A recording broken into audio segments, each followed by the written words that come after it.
Hello बच्चों, चलिए प्रश्न को पढ़ते हैं और समझते हैं। परवलय वाई स्क्वायर बराबर 4x और रेखा x बराबर 3 से घिरे भाग का क्षेत्रफल है 4 वर्गमूल 3, 8 वर्गमूल 3, 10 वर्गमूल 3 या इनमें से कोई नहीं। तो हमें इन ABCD में से सही आंसर का चुनाव करना है। ठीक है बच्चों, तो इस प्रश्न को हल करने से पहले हम लोग इस प्रश्न की मुख्य अवधारणा लिख लेते हैं। देखो, मुख्य अवधारणा में हम वह बात समझेंगे जिसकी सहायता से हम इस प्रश्न को हल करने वाले हैं। ठीक है बच्चों, तो मुख्य अवधारणा में हम परवलय और रेखा की बात यहाँ पर करेंगे। देखो, अगर हमें कोई परवलय दिया जाता है वाई स्क्वायर बराबर 4ax, तो इस परवलय का जो कच्चा चित्र बनता है वो कुछ इस प्रकार बनता है, ये आपको याद होना चाहिए।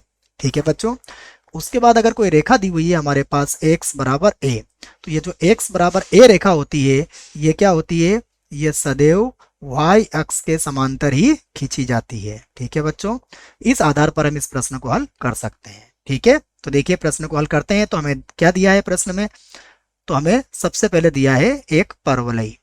तो दिया है एक परवलय दिया है, देखो वाई स्क्वायर बराबर 4x। यहां से देखो बच्चों, अगर y का मान निकालें तो ये हो जाएगा वर्गमूल के अंदर 4x या फिर 4 वर्गमूल x। ठीक है, यहां पर हमने प्लस चिन्ह का ही प्रयोग किया है। ठीक है, और उसके बाद देखो जो रेखा दी हुई है, रेखा क्या है हमारे पास, रेखा है हमारे पास x बराबर 3। इसे हम समीकरण 2 बना सकते हैं। और अब देखिए मुख्य अवधारणा के आधार पर हम लोग इसका कच्चा चित्र भी बना सकते हैं। तो देखो हमारे पास जो परवलय होगा वो कितना है, वाई स्क्वायर बराबर 4x है। अगर परवलय वाई स्क्वायर बराबर 4x है तो ये कुछ इस प्रकार से बनेगा।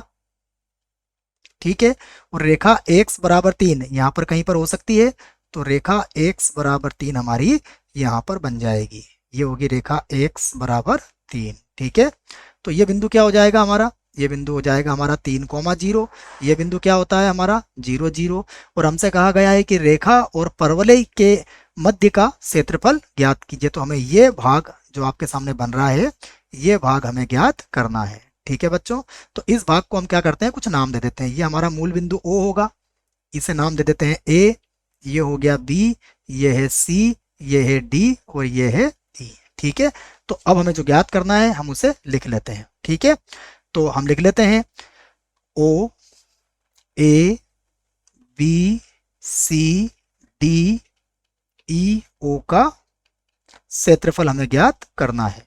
ठीक है, तो देखो ये संपूर्ण क्षेत्रफल की जगह हम क्या करेंगे, केवल ऊपर वाले भाग का क्षेत्रफल निकालेंगे और उसको 2 से गुणा कर देंगे। तो हम इसको ऐसा भी लिख सकते हैं, 2 गुणा O C D E O का क्षेत्रफल, हम ऐसा भी लिख सकते हैं। ठीक है बच्चों, अब देखो 2 तो वैसा ही रहेगा। यहाँ पर देखिए क्षेत्रफल निकालने के लिए सीमा क्या होगी हमारी, 0 से 3 तक होगी। तो समाकलन की सीमा क्या होगी, 0 से 3। ठीक है, और आ जाएगा y dx।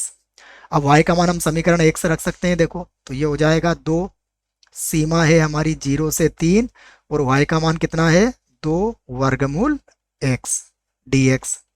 हमें पता है वर्गमूल x का मतलब x की पावर 1/2 होता है, तो हम इसका समाकलन कर सकते हैं। ठीक है, तो देखो बराबर में आ जाएगा 2 गुणा 2 और x की घात 1/2 का समाकलन क्या होता है, x की घात 3/2 और बटे में भी कितना आ जाएगा, 3/2। ठीक है बच्चों, ये 3/3 को भी हम 3/2 लिख लेते हैं। ठीक है, और हमारी सीमा कितनी थी, सीमा थी हमारी 0 से 3। ठीक है, अब देखो 3/2 तो बाहर आ जाएगा, क्या बन जाएगा, 2/3 बन जाएगा। तो ये हो गया हमारे पास 4 गुणा 2/3। ठीक है, अब देखो यहाँ पर सबसे पहले हम क्या रखेंगे, 3 रखेंगे। तो ये हो जाएगा 3 की घात 3/2 और माइनस में हो जाएगा 0।